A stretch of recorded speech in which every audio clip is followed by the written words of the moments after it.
Hey everyone, welcome to Just Say Knox, a series from CECO Environmental. I'm your host today, Tyler Kern, and joining me once again as our subject matter expert is Vaughn Watson. Vaughn, thank you so much for joining me. Hey, thanks, Tyler.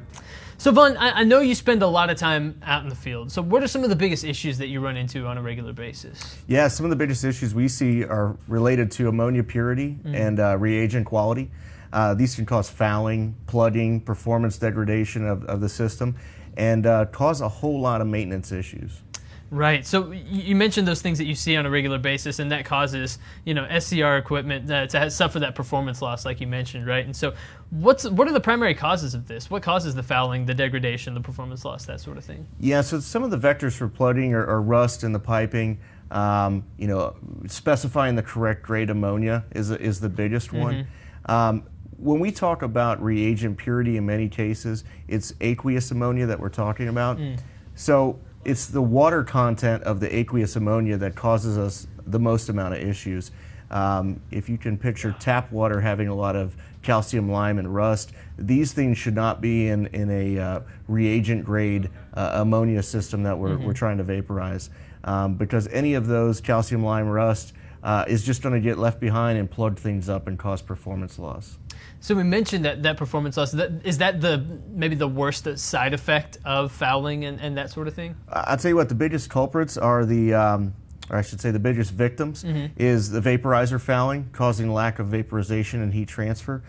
AIG plugging, which causes a number of different things. It can cause distribution shifts in the AIG, it can cause maintenance headaches, and it can cause corrosion. Absolutely. So is this something that happens over time, or can one bad batch of ammonia lead to a lot of problems? We've seen a lot of plants where it's one bad batch has caused a whole lot of headaches.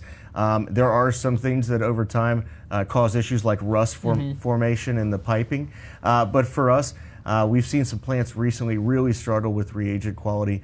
I can think of in Arizona, the same supplier had delivered to a few different plants in Arizona, and they were all calling us because they were trying to run in the hottest part of the summer and generate power, but they weren't able to meet their emissions because of fouling issues surrounding their ammonia supply. Wow.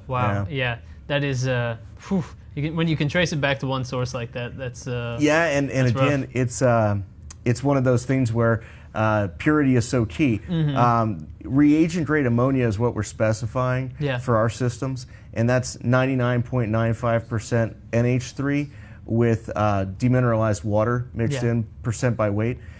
So the way I like to think of it is pure water plus pure ammonia equals happy SCR because of these fouling considerations. That's an equation I think we can all get behind. Yeah, absolutely. So what are some of the solutions that can help with these issues? Like you mentioned, clean water, clean ammonia, that leads to happy solutions, right? But is there anything else that we need to talk about when it comes to solutions to help solve these issues? Yeah, absolutely. So honestly, to combat it, I would start with your supply chain, getting a reputable supplier, hauling it on dedicated trucks, getting a sample prior to offloading it. Like we said, we want to keep the bad stuff out of our system. The next thing I would do is take a look at the vaporizer on frequent inspections to make sure it's not becoming plugged up and causing performance loss. And then we do have some AIG designs that are more resilient and less susceptible to fouling and plugging to maintain the proper emissions control. Well, Vaughn, thanks for joining and talking about these issues when it comes to fouling and degradation and some of the solutions that are available to help combat it. Yeah, absolutely. We get a lot of calls that surround this type of problem. Feel free to reach out to us so we can help. And on a case-by-case basis, we can look at ways to combat this once and for all. Where's the place where people can go to get more information on the solutions that CECO Peerless provides? My recommendation would be CECOEnviro.com. and click on the Peerless page, and that'll get you over to us. And everybody, thank you for tuning into this episode of Just Say Knox. Of course, we'll be back soon with more episodes with myself and Vaughn Watson, but until then, I've been your host today, Tyler Kern. Have a good one.